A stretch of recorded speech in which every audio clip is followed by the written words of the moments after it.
Throughout history, the pen has been a tool for the artist, the politician, the author, and most importantly, the dreamer.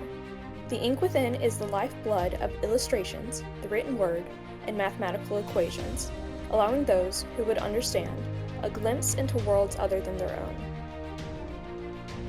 What worlds will you create while playing with ink?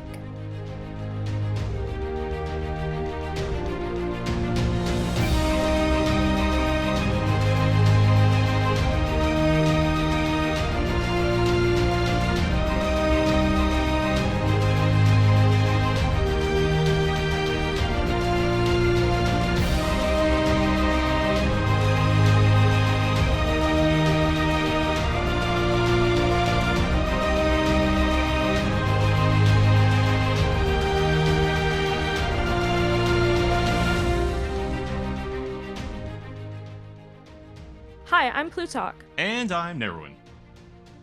I'm Jonathan. And I'm Sal. And this is Playing with Ink.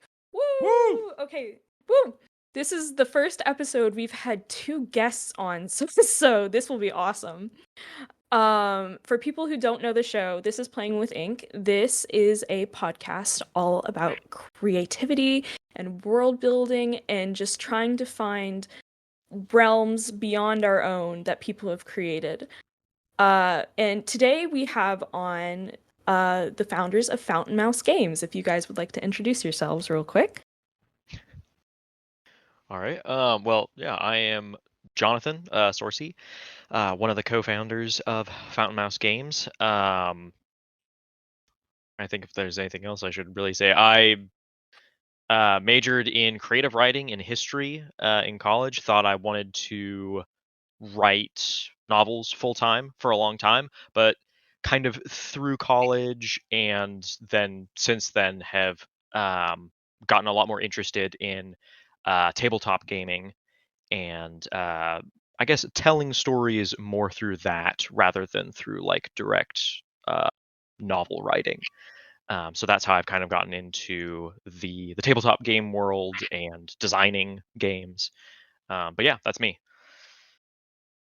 Nice. Cool. Awesome. And I am Sal, the other half of Fountain Mouse Games, the other co-founder. And I blame Jonathan for this because one day I get a call from him and he goes, "Hey Sal, you want to found a game company with me?" And me, who can never say no to anything new and shiny and fun, says, "Of course." And here we are over a year later. So I That's blame him awesome. for everything. That's so awesome. I love that. Okay. Well, so I didn't think about this until just now, actually. We have 2 people, so that means we have questions for both of you, I think. I just realized. So either both of you can answer or you can answer together, if that makes sense. Or just blurt it out. Or just blurt it out. It doesn't matter. But yeah, first question. Where can people find you? I'll put all the links and stuff in the descriptions, but like just real quick, and we'll do it at the end as well. But where can people find you? Either works. Cool. We were doing a little. This is a recording, so we were doing a little finger game. Yeah. Who's gonna handle this? You, me, and it fell on me. So you guys can find us online in a variety of places. We have a website, fountainmousegames.com. Super simple. We also have a Kickstarter that is live right now called Courage and Cunning. You can find us on Kickstarter there. You can also join us on Discord. We have a couple social medias, Instagram, Facebook, YouTube. So we're kind of in a lot of spaces right now. Yeah. Hey, awesome. Yep. Now we're going to get into the creative and world building questions now that I don't know housekeeping is the right term for it, but like the stuff, that stuff out of the way. Okay. This is a question we ask all of our guests, and it's a question we kind of base this whole podcast around, is what do you think world building means, and how does it affect you while you're exploring, writing, or playing in a world, or in this case, planning a game, like you guys have done? That is a great question. In some ways, you could probably take the whole time to just talk about that. But Yeah. I guess from a very straightforward perspective, world building is it's creating a fictional world, fictional setting in which a story can take place in a way that is, I think, interesting, convincing, which aids the storytelling instead of hindering it, which draws the audience in, or the players, I guess, in this case, since we're kind of talking about games as well. And it's definitely also I guess a mode of creative expression by itself. You have stories that take place in worlds, but then designing the world that those stories take place in as a whole nother thing, and you can get very deep into the weeds there, as grandfather Tolkien will attest. But yeah, I guess that's the first half of that question, and the second half of it was how does it affect? Yeah, how does world building affect you? Yeah. I think it's a good way of it's a good way of cultivating interest on a surface level, but it's also a good world building will create interesting and convincing situations for characters to interact in. Like the if you're using world building properly and well, I think it will create unique situations for characters to exist in and motives for them to act that are probably different from other settings that they might be in. And so a lot of what world building is kind of presenting motivations and situations in a way that is that feels natural to the reader and the audience. And I don't know, Sal, maybe you want to speak to the last part of that question, like how that kind of gets involved in creating games in particular. Yeah, absolutely. I'd love to. So I've run the whole gamut of world building personally. I've written novels and short stories. I've DM'd campaigns and one shots and things. And most recently, founded a game company with some dude named Jonathan. I don't know if you know who he is, but world building is very interesting in game design. It's That's probably where it's at its most unique applications because there's almost this dance between mechanics and theme when you're designing a game. Because on a foundational level, you want the mechanics to be fun. You want the game to be engaging on that sense because if the game itself doesn't make sense or is too complicated or is just not fun, right? There's no back and forth, there's no player interaction, there's no progress, then people aren't going to want to play it. At the same time, you need a good theme and you need to execute on it well, or you have the same issues. People just won't care. They'll see an ugly game or a game that doesn't have passion behind the theme and they'll say, well, this is boring, snooze fest. I don't care how interesting the mechanics are or how great the gameplay is if I'm not drawn into that world. And it can be as simple as stick figure illustrations, right? You don't need to be this great artist to have an artistic vision for your world. We are definitely very privileged and blessed to work with amazing artists at Fountain Mouse who can bring our little ideas to life beyond stick figure drawings. But yeah, I think on a 10,000-foot level, that's what I would say. Okay. Well, this is kind of the next question I would normally ask is like, what is your world that you've created? However, what is Fountain Mouse Games? Because that's what you've created. So I want to know, what is Fountain Mouse Games? I can take this one. So Fountain Mouse Games, like I've said a couple times now, started when Jonathan called me up and asked if I wanted to help him design and publish games. And we can get into a little bit of the etymology here. Fountain Mouse came from our last names, so we are both come from Sicilian lineage. Our families are both from Sicily, and my name means fountain, and Jonathan's means mouse. So there you go. That's where Excellent. Fountain Mouse came from. The games is a little bit obvious, and then really what Fountain Mounts Games is, our mission is we want to bring people together in person, face to face, or over phone video chat like this, and bring them together over great games. That's been our mission from day one.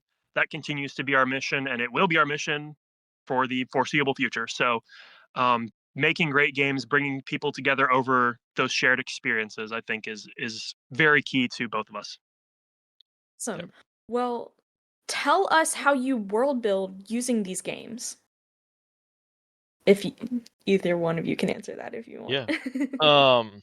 I think Sal kind of, I feel like he brought up something that we're probably going to keep hitting on in That's answer totally to okay. various questions here, which is kind of the interplay between mechanics and world building, or thematics, mechanics and thematics. And I think a way that's easy to kind of see that is as we have, especially with so the Kickstarter campaign we're running right now is Courage and Cunning. But there's another game project that we've been working on for much longer. It's the first one that we started with, and that is called Interdict. And the overall theming behind that game is fantasy prohibition. So imagine, 1920s setting, but instead of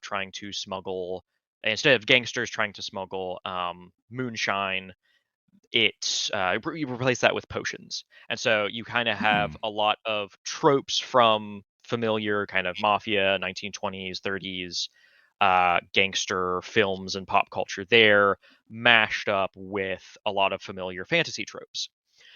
But even once we had kind of decided that was the world building direction that we wanted to go, there were a lot of different ways to take that, and a lot of them were ultimately wrapped up in how the game was going to be presented visually. So the artwork for the game, because it's like, okay, if you can have serious artwork or artwork that's maybe a little bit more cartoony, and that will impact how people immediately perceive the game and its themes just from glancing at it. And we ended up going with an art style that is very cartoony. It's inspired by kind of 1930s rubber hose style animation. So you can think some of the original Popeye cartoons or things like that. And that art style is, I think I've already said this, but it is a very goofy art style. It's not going to take itself too seriously. And because of that, we basically needed to world build in a way that would jive well with that. We couldn't have world building that was like extremely dark and serious and very like, I don't know, very, I guess, maybe Dresden Files. We had to have something that was a bit more lighthearted so that it would mesh well with that. And then the mechanics kind of interplay with that as well. I'll go ahead and let Sal talk about mechanics and thematics interplaying, because I've already kind of touched on something else there, I guess. But yeah, for sure. So with theme and mechanics, I am a sucker when a game can just nail both on the head. I have played a lot of card games. I love card games. And when I can see, especially in trading card games, I see this done a lot, like Magic the Gathering or Flesh and Blood, where you have a card that just nails it on the mechanical side, but also the thematic side, where the name, the artwork, and the ability all come together to just paint a picture in a way that no other medium could. Because you, as the player, are almost going through the journey of playing the card or activating its ability at the same time as like seeing what's going on in the artwork. It's just this really cool interplay. And how that comes about in our games, Jonathan was talking about Interdict. We even named the mechanics and gave them little icons that fit that, gangster vibe, where you have heat, which is almost a negative resource. So you're getting heat from the police. If you get too much, you're going to get raided, right? You're also trying to get a bunch of cash, and you use that cash to hire associates or buy potions. Like it's very thematic. I'm really pleased with how that's turned out. And to kind of bring this conversation back to Courage and Cunning, one of the ways in which I think the theme and the mechanics have kind of blended together really well are in the hero cards, where you have heroes that look a certain way in the artwork, and then they have the mechanics of their ability. But those mechanics we tried to base around the theme as much as possible. So when we were world building, say, Geldina, she is our chef inspired character. She wears a pot on her head. It's very whimsical, very fun. And her mechanic is that she can swap a card in her hand with one of the loot cards in play. And normally you can't interact with the loot cards in that kind of a way. But in my mind, it makes me think, okay, she's trying to get the perfect recipe in order. She's trying to arrange things and find that perfect ingredient. And so the mechanics of that hero card fit the theming of her artwork really well. So those are just some examples I can think of off the top of my head. Yeah, I like that a lot. Personally, just to go off on a little thing of my own, I really love that you guys like both of them, both storytelling and mechanics and world building is a third thing, is equally important to you guys, or I assume equally important because of how you've been talking. Correct me if I'm wrong, but because I really enjoy it when I'm playing like a Dungeons and Dragons game, or when I'm playing like a fun board game. I really love it when the mechanics influence the storytelling and vice versa. Like, for example, when I was writing my world this week for my homebrew Daggerheart game, and I realized I didn't want long form teleportation in my world because I don't want to deal with that as a DM. I don't want players going from one continent to another in the same session. That's just me personally. But so I made a mechanic and kind of integrated a little like lore with it to give reasons onto why a character can't teleport because they can only it's a thing where they can only access certain veins of magic, whatever. So it's possible, but they can't just do it. Like, so I really love that you guys have done that. So going from that, I think my dog is coming in, like Jurassic Park, so that's lovely. Could be my kids. They're screaming right outside the door.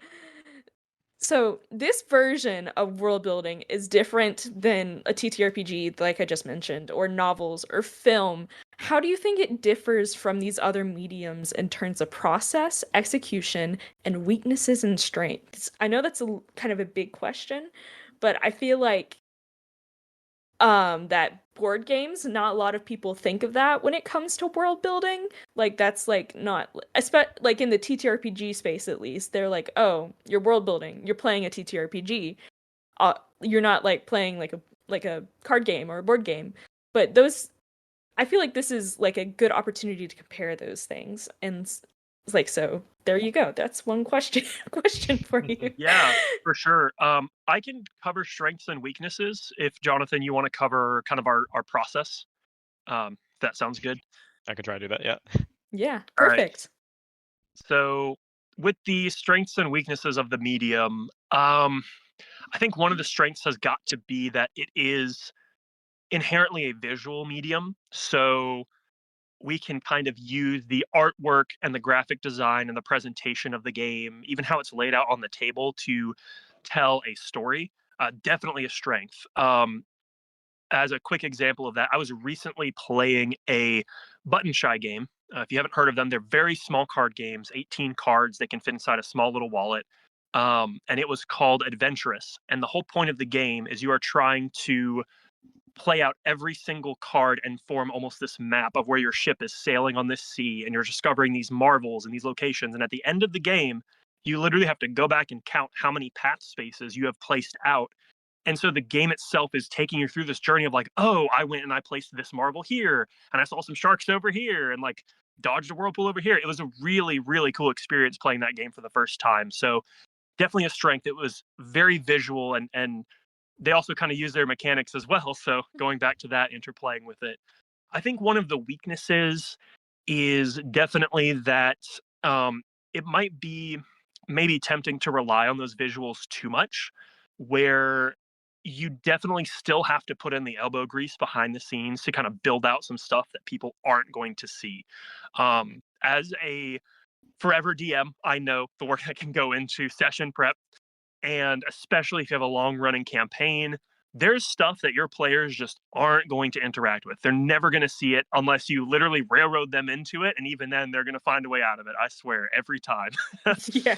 So I think that's maybe one of the weaknesses of this medium is you're still going to have to put in that effort, even if nobody sees it or appreciates it. Unless someone's like, "Hey, I want to know behind the scenes stuff," and then maybe you can share a little bit about it. But it definitely takes the same amount of work, I would say. Okay. What was Yeah. I complaining just a few days ago on the Discord? It was like I was on eCart. We're not sponsored by them, but what was I saying? I was like, I'm putting these trees and deciding that the foliage in the backyard of this NPC's house on the south side of town that the players are not even supposed to go to is wrong, and I'm taking it out, and I'm losing my mind and just wasting 10 minutes. So it's just, but it's all a part of, like what you were saying, the backbones of everything just building from the ground up. May not seem important for a forever DM, and me visually and lore based, detailed. I get all my inspiration from knowing the story behind stupid NPC's house with bad foliage in the trees. But listen, you know him and you love him, and that's what matters, right? Yep. Yep. I think I'll call him Ted. Sorry, side rant. Continue. Definitely, there's going off of what Sal was saying. There's a lot of, because of the visual nature of the medium of board games. I guess you have to rely a lot more on implying things visually and with a very small amount of text than you do in a novel or even in a TTRPG, where you have usually a bit more time, or certainly more words that you're able to spend on describing a setting or a character or whatever. In a board game, you are only going to be able to give like a single image of a character a lot of times, or maybe like 2 or 3, depending on exactly how you're using things. And you're not going to have very many words either. You're probably going to have one sentence on a card or something like that. And so you have to, in terms of thematics and like talking about character backstory and that sort of thing, you're not going to be able to directly present a lot of that information to a player. You're going to have to imply it or present it indirectly. It's a little bit different for Courage and Cunning, the project that we're currently working on. On the one hand, there is a lot of that. On the other hand, as part of this game, we actually are designing a story mode book as kind of an expansion, an included expansion with the game. You can play the game without it, you can play it with it. But as that is a book, it's obviously very word heavy. There's a lot more descriptions and explanations of things, of lore. So we're able to get away with that a little bit more for this specific project. But yeah, in terms of process for world building, I think with the 2 projects that we've worked on so far, we've kind of come up with some core mechanics. Like with Interdict, we knew we wanted to make a deck builder. With Courage and Cunning, I was playing around with some different mechanics. First one that I created was just, it wasn't working. It was becoming a game that took longer to explain than it did to play. But we came up with mechanics, and then or at least overall premises mechanically for a game. And then kind of a little bit separate from that, we came up with the kind of thematic inspiration, and then we kind of had to weave those together. Usually you do have one in mind when you're thinking about the other, but one may not be completely defined. And so you kind of come up with them, or at least we have come up with them separately, and then meshed them And when you get into the actual nitty gritty of designing individual cards or game components or different things, then you're kind of considering both thematics and mechanics at the same time. Great, that's great. I love that. So let me ask this then. The what you've continuously brought up that I did not think about whatsoever was before this podcast was the imagery and the visual element of board games. And now that I'm thinking about it, I'm like, yeah, I don't really play board games that aren't like bright, colorful, and have like bold images. So when you are like thinking about how you want a board game to look, is that something that you specifically have in mind, or is that something more you give to your artist? Or is it obviously like a work in between? It's a it's a little bit of a mix, I guess would be the short answer. But I think when we first started off, we made the mistake of not having a very clear art direction when we were first beginning things with Interdict. We again, we knew the theming is okay, we have fantasy prohibition.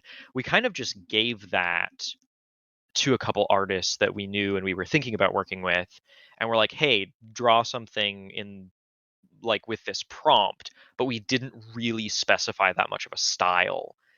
And because of that, they created uh, art, which was great, but it wasn't really what we were looking for. And it was kind of frustrating because we couldn't articulate that at first. It was like, well, we don't want that, but we're not really sure what we want. So definitely as a result of that experience, we realized, okay, we need to have a pretty clear idea of what we're actually looking for in terms of art style, definitely, so that we can actually provide helpful directions and then helpful feedback to our artists.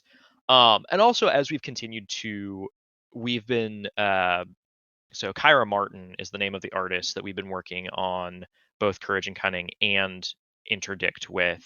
There's another artist for Interdict as well, or actually two other artists now that I'm thinking about it.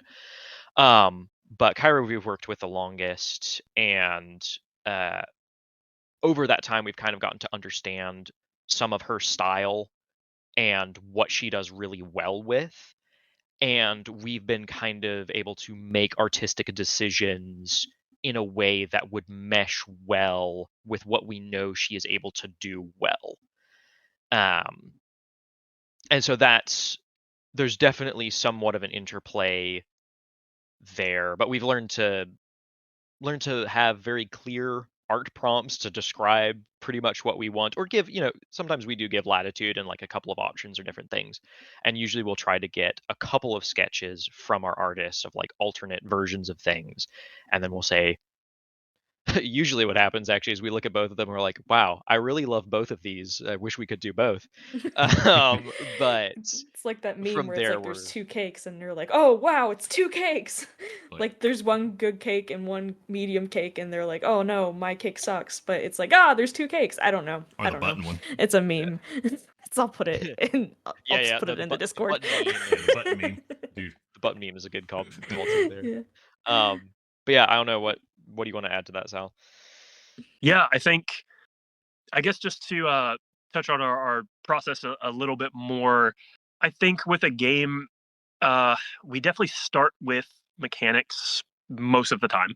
We might have an idea of the theme in our heads. I know for Interdict, we definitely wanted to make a deck builder, something like Star Realms or Dominion, and we really wanted a theme that was like Mafia in some way, call back to that era of history. And as we iterated on the game mechanics, we were also iterating on the theme until we wound up with what it is today. I think Courage and Cunning was almost entirely mechanics first. We didn't have any theme we were going to put on this thing. We just wanted to get a game, get a trick taker working and in a place we were happy with it, and then we'll start figuring out the theme based on how it plays. Once we did that, we then were throwing around the idea of adding a hero expansion. That was actually theme first. So we came up with the world building and the heroes and who they are, what they did, And then we went from that to the mechanics of like, okay, so now how are they going to affect the game, right? Based on who they are as a character, what they do in this world, how they interact with the world building. Now, how are they going to interact with this game we made? So I think it's definitely interesting to see kind of what stage of the process, which one comes first, and how they influence each other. But yeah, I think we've definitely gotten our process down to something that's a lot more manageable than that first game project where we said, all right, let's get the artwork. What do we want for artwork again? So kind of I like this idea that for board games is that mechanics, what I'm kind of hearing from your description, Sal, is that mechanics are almost what you want to think of, because I'm assuming, because people, I'm gonna be honest, people don't really play board games for like deep lore, and if you know what I mean. I'm sure there's some people out there who do, but like generally when I'm getting a board game, I'm getting like Catan or something, just something to have fun, just a quick little thing. Um, You want to so know how where the dog in Monopoly made his money? It was certainly not real estate. And how is a yeah. canine this rich? So, how have you made lore and world building interesting in board games, even though mechanics are first and that you're building off of mechanics, which are very important for this kind of storytelling to begin with? I know when planning a TTRPG, or one shot, I start with theme, because that's what my players are interested in to begin with. If I choose mechanics, it's probably going to be different than D&D. It's probably going to be a different like system, because the mechanics would be more interesting and fun for them to play with. Not saying the D&D mechanics are bad. I'm just saying that different systems have different mechanics. But yeah, how have you made lore something people want to go to while playing a game? I can jump on this one. I think, funny enough, I was thinking about this the other day. Both of our games that we have taken, through the production process have ended up with a theme that is fun. And there's a little bit of goofiness to it. Like, it doesn't take itself too seriously. It's fun, it's engaging, the art is bright and colorful, and I think that's just been a natural expression of our joint interests kind of combining as we've world built together. Because I might write something out and Jonathan comes in and edits it, or vice versa. And we definitely both have our DNA all over both of these games. But honestly, I think when people are laughing and smiling, or they see a fun, bright, colorful character and they're like, "Ooh, I like that one," and it just gets them excited too. I guess, to put it another way, the litmus test for how to make lore in games that people want to engage with is, am I getting excited for it? Because if I'm getting excited for it, I can bet you there's at least one other person in the world who will be excited for it, right? Yeah. And I tend to like those, fun, colorful games. They don't take themselves too seriously. There is a time and place for those. All my Grimdark fans, I see you, I hear you. But me personally, I like to have fun while I'm playing, right? I like things that make me laugh or make me smile, or a clever pun that was right under my nose. And when I realized it, I kind of smacked my forehead. Those are the kind of games that I like to play. So I think that comes out a lot when I'm world building lore for the games I make, plain and simple. So, Jonathan, did you have anything to add to that? Gosh, that's a great question. I feel like I did, and then you asked me, and it completely left me. Sorry. But yeah, no, I definitely agree with that. I think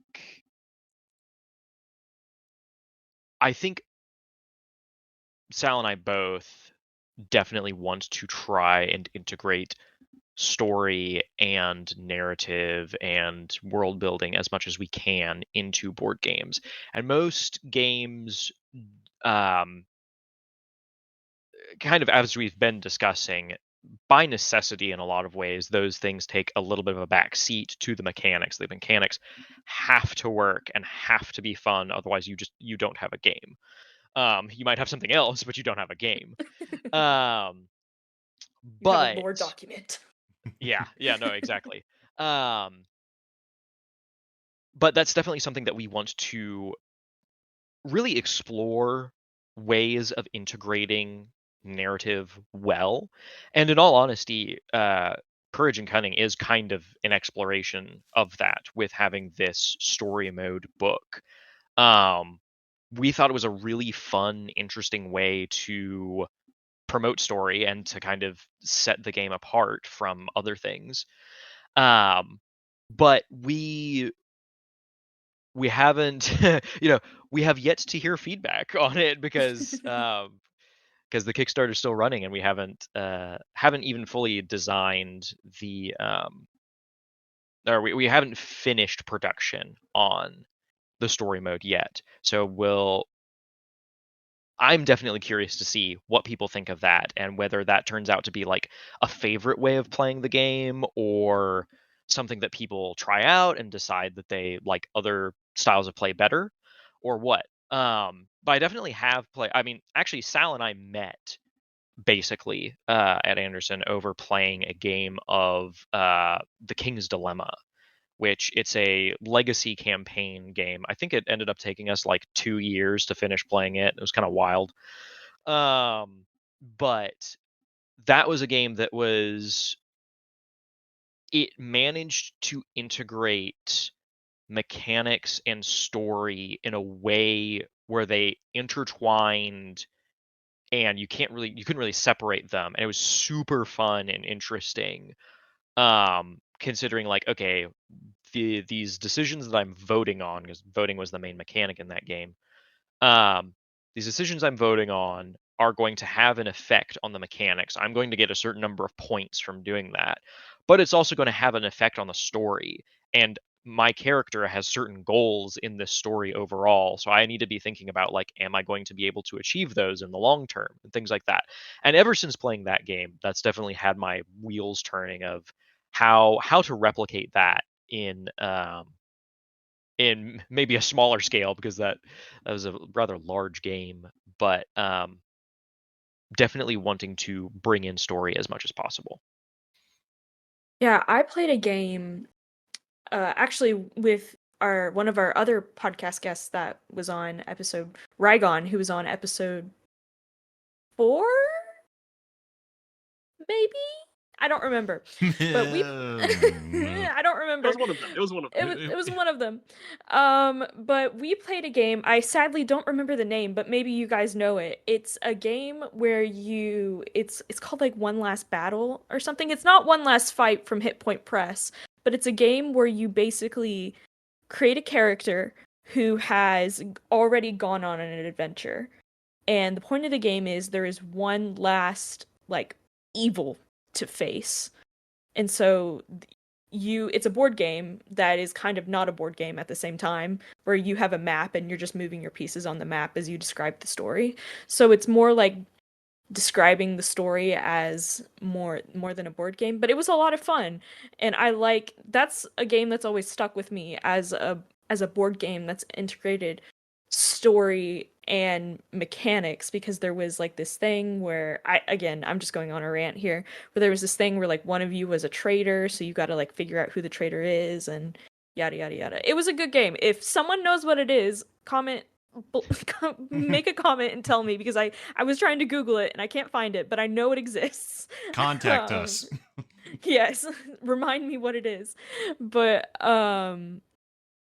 yeah, so it's so awesome that you guys want to create like stories in a different in this medium that hasn't really, well, I'm gonna say it hasn't really been explored. I haven't had much exposure to it personally. I'm sure there's tons of people that had. Like you said, there's the game that you played it for 2 years. And I wanted to ask, one of the questions I had actually written down before this. What was your experience with world building and gaming before founding Fountain Mouse Games? Yeah, that's what I'm kind of curious with, because like you guys seem like you got backgrounds in different stuff. You met over like a board game. Sal, you said you have background in TCGs. I play. Oh yes. I play yeah. Lorcana, so. Oh, you do? Nice. All that back there for everybody who cannot see. Yeah, just my nerd stuff on my nerd wall. But yeah. Yep. So, go ahead. Yeah, I played Lorcana as well. I don't have that kind of a collection, but I do have some starter decks sleeved up and ready to go. Oh yeah, check out the first chapter in Shannon. It's all of them. Thank you, Plutarch, for also the Maui and the Yeah, that's actually And the how me and genie. Chandler met, was playing Lorcana. That's crazy. You And can't see I it on the audio, but my eyebrows went into my hairline. But the like, yeah, so you guys' background, yeah, like playing off what Plutarch was saying there, just like I'm curious, like what got you to this point? Like we always ask it every single one of our guests as well, like what led up to, did you play D&D as a kid? Did you watch 10,000 hours of Lion King? And like what led to here? That, if I were to fully answer that question, we would be here for like 8 hours plus. We got 20 Give minutes. us a summarized version. 20 minutes. Okay, I'll give you the summary. Yeah, I mean, I grew up reading. I loved reading, and I also had like a couple packs of Pokemon cards that I got at Walmart, and I always loved little cards, and playing games with my siblings. I was too young for D&D. My parents, thought it was a little mature for my age, so I made my own role-playing game. I just got like lined paper from my like school notebook, and I just made one, and I forced my brother to play it with me, and we just got little D6 from our Monopoly box, and we were playing this little RPG, and there were giant spiders in this forest, and like all sorts of places we could go and do, and so that is like a core memory for me, is building that role playing game from That's so scratch. awesome. Yeah, and I have always loved board games. Just anything I get my hands on, Stratago, Monopoly, Catan.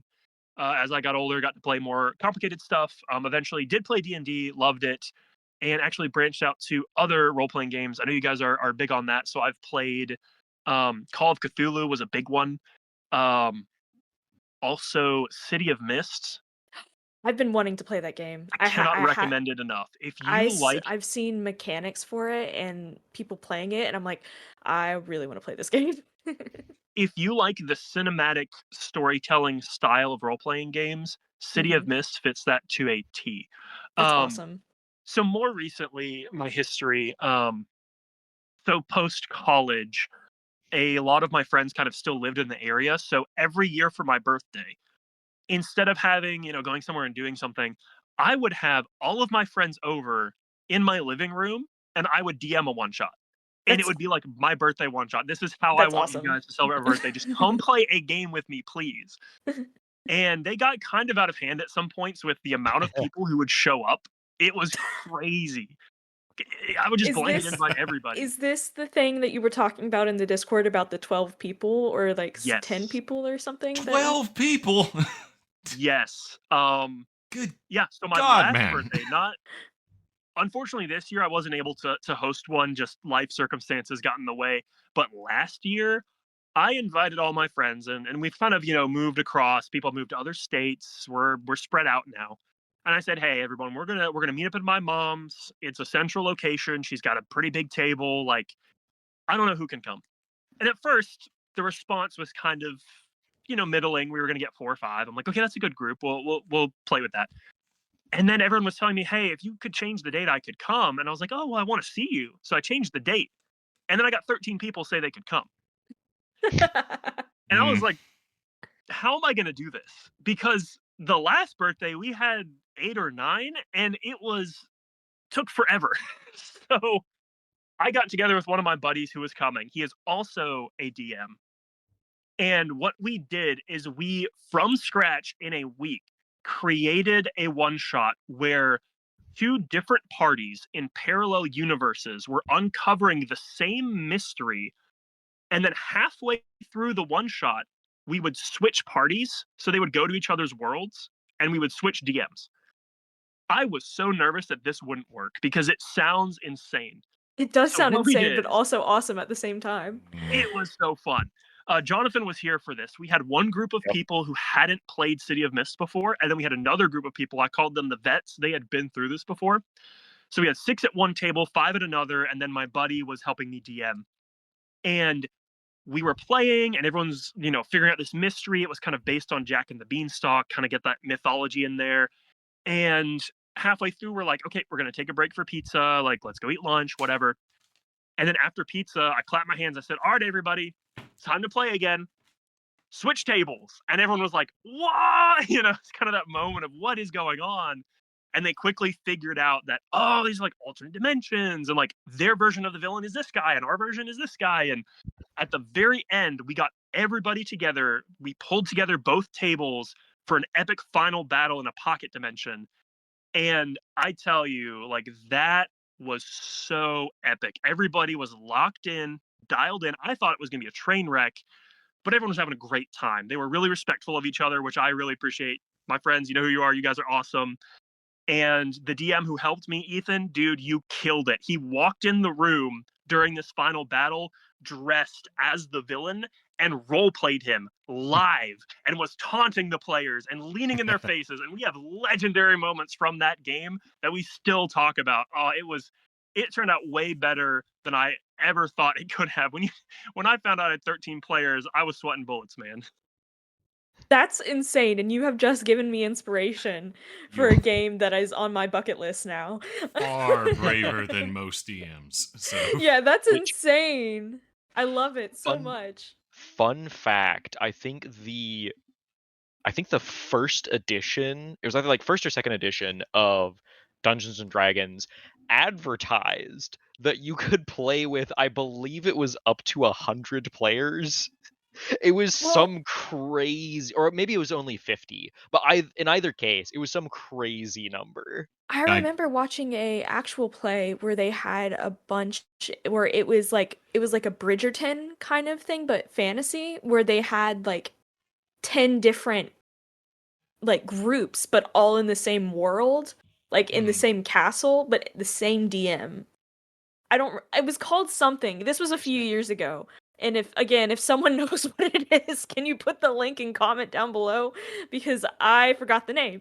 But I remember watching a few episodes of it, and I'm like, this is insane. And there were like, I don't know, like 30 different creators like who were like in this and all in different groups, and they were all like interacting, and I'm like, this is really, really insane. So yeah, that's crazy, and I love it so much.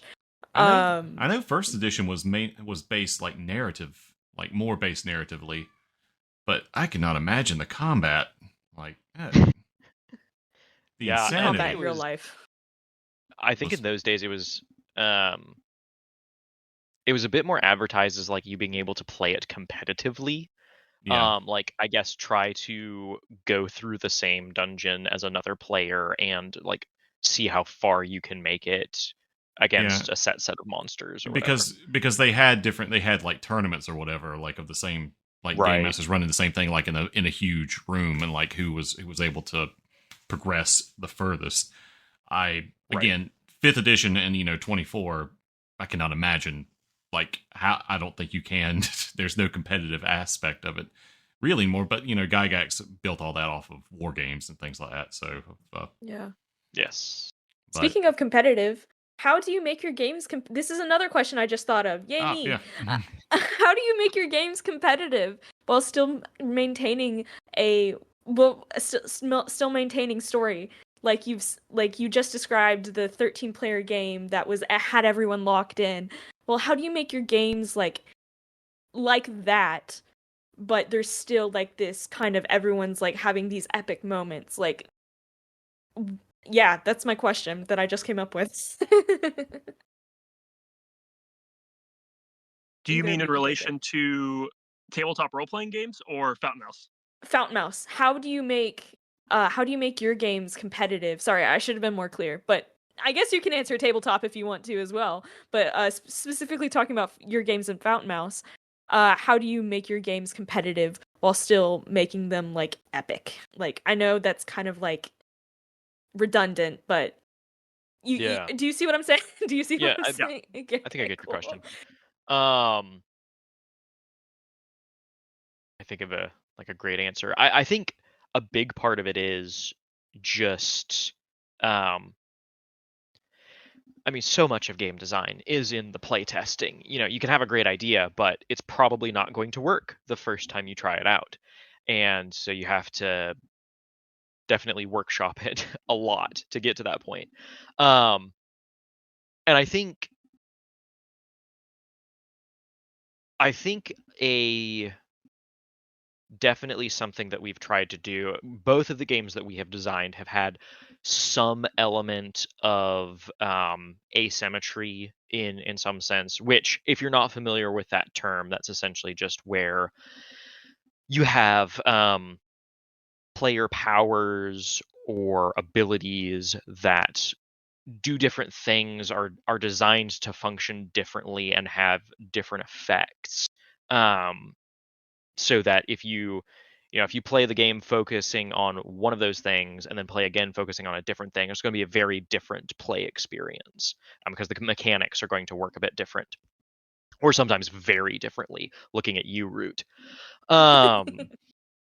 But yeah, both games that we've designed have kind of had some element of that, and definitely we've tried to create things in a way where things feel both competitive and epic, I guess, so that no matter what style of play you're going for, you're going to have some moments that feel really good, that feel really powerful, um, and are going to allow you to go head to head, compete with another player who's doing really well, but with a different strategy, maybe.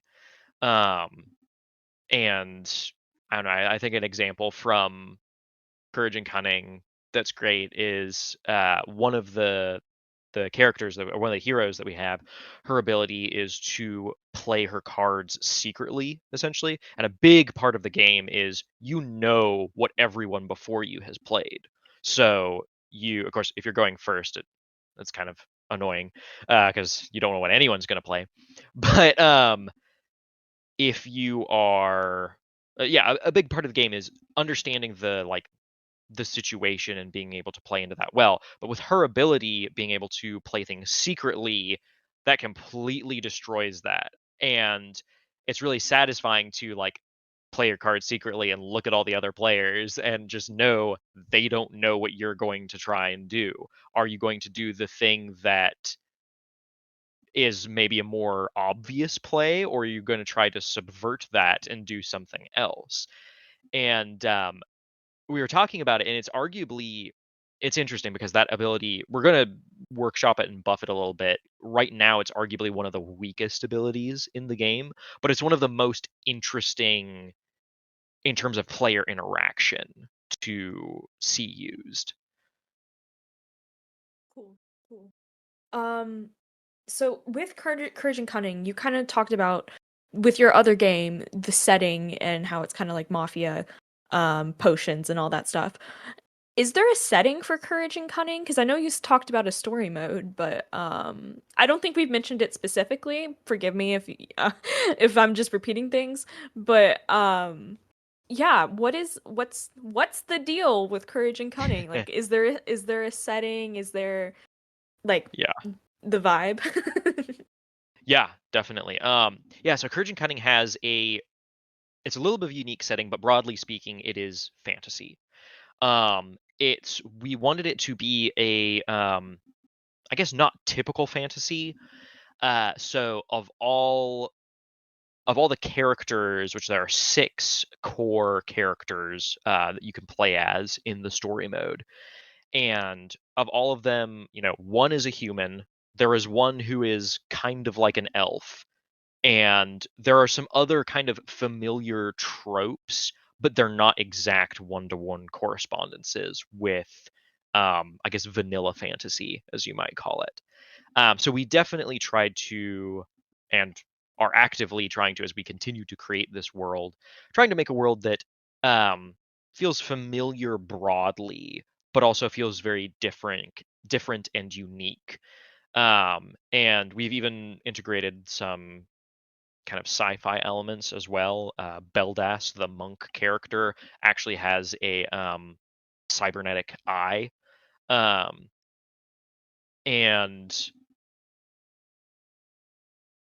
those are the types of things that probably we're not going to really explain and dive deeply into in the story, but they're going to be there for the players to kind of think about and interact with in an interesting way. That's cool. That's cool. So it's broadly fantasy. Is there like any like specific like part that's like not necessarily your favorite, but you find that you like draw that you are want you want to interact with a lot? Is there any part of Courage and Cunning that is, oh, I really, really, really like this in the story or a mechanic? Like, answer. Yep. I'm losing my touch Yep. here. No, I know exactly what you mean. I'll go ahead and give my answer because it's really short, and then Jonathan, you can pipe in with a more substantial answer. Bonelands. I love the Bonelands. They're my favorite. That's it. That's all I had to say. What are bonelands? Yeah, what are Please bonelands? explain. Yeah, you can't Ah, just pop in and say, "Hey, I like bonelands." I was like, "All right." I'm so No, glad I you think asked. we should. I think everyone should have to do their own research. Yeah. So Mm. if you look at the hero character art, Kolg is our lovable golem character. He's got pink crystals growing out of his back, whatever. But there's three like little tiny skeleton guys hanging out with him, and he looks very unamused that they're here. He's very annoyed that they're still following him around, but they like his little crystals. They think they're neat. Those are the Bonelands. They are little dudes. They are not exactly human skeletons. They're short, maybe about the size of a goblin or a little bit shorter. And yeah, they just nobody knows why they're there. Nobody knows what they want to do, but they're cute and funny, and I love them. They Yeah, exist. they exist. They are here, and they're wonderful. I love them so much, and I don't think we're gonna give away all the secrets about them in this go around, but I think we're definitely gonna drop some hints as to what they're doing in the mall and why they like cold so much. And yeah, I'm very excited for players to try and piece together what is going on with these cute little critters because they're my favorite. Awesome. Yeah. And mentioning the maw, that's definitely the I mean that is the setting. That's the localized setting in which the game takes place. So it's essentially this ancient dungeon that has these big doors that are very imposing, foreboding. It only opens once every few centuries, essentially.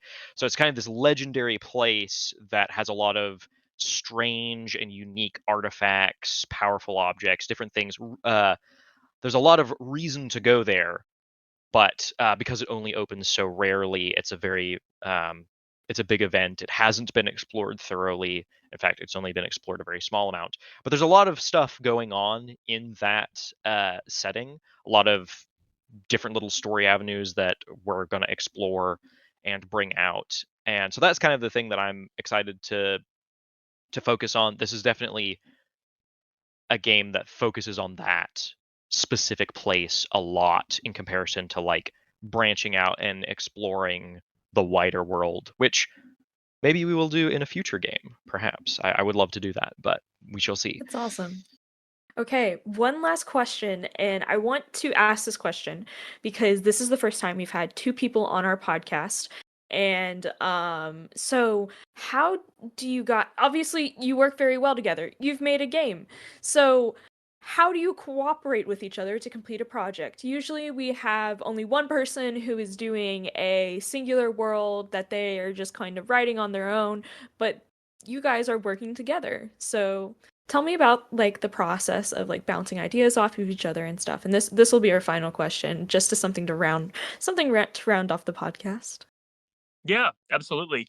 I think we have been working together on and off long before Fountain Mouse. So in college, we would have these world building sessions or writing sprints. And if nobody else showed up, Jonathan and I were there. So we were kind of like the core of that group. Eventually, it just became us writing random short stories or doing random world building together. And some of the ideas from those sessions have actually kind of crept back into some of our games that we're working on now. I think there might be one or two ideas that have actually survived and made it into Courage and Cunning, which is fun. But ever since then, I mean, we've always been working on our own projects kind of in the background. I love writing novels and short stories. Jonathan's worked on a couple novels as well. He's worked on a couple games before Fountain Mouse. So we've always kind of been giving each other feedback and editing each other's works, that kind of thing.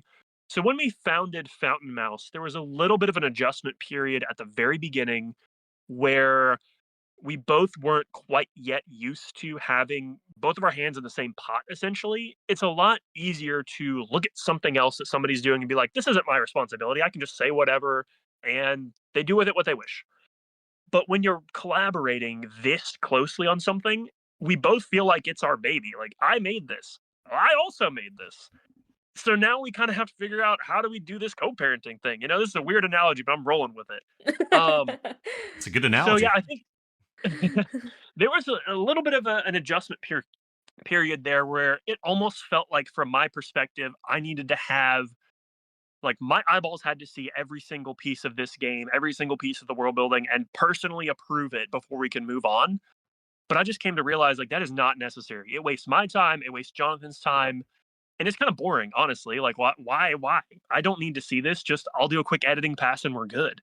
Unless I have something to add. And so I think having a more humble attitude and being like, okay, this isn't just my project anymore. This is our project, and we are building it not for ourselves, but to serve people well. Like, we want to bring people together over great games. So how can we make this a great game, right?